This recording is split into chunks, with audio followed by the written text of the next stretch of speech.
இஸ்லாத்தினுடைய அடிப்படையாக இந்த லா இலாஹ இல்லல்லாஹ் என்கிற கலிமா இருக்கிறது.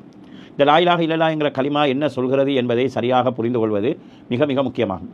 அல் குர்ஆனில் அல்லாஹு தஆலா ஃபஅலம் அன்னஹு லா இலாஹ இல்லல்லாஹ், அல்லாஹ் வணக்கத்துக்குரியவன் அல்லாஹ்வை தவிர வேறு யாரும் இல்லை என்பதை நீங்கள் அறிந்து கொள்ளுங்கள் என்று அல்லாஹு தஆலா சொல்கிறாங்க.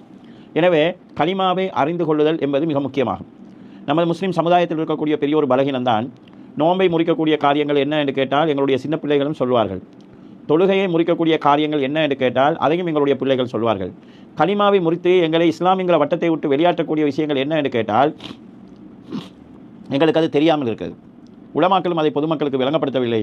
பொதுமக்களும் தொழுகையை முறிக்கக்கூடிய காரியங்களை அல்லது பொதுவை முறிக்கக்கூடிய காரியங்களை அறிந்து கொள்கிற ஆர்வத்தை இந்த கலிமா என்கிற அடிப்படையை முறிக்கக்கூடிய காரியங்கள் என்ன என்கிறதை அறிந்து கொள்வதற்கு கொடுக்கவில்லை.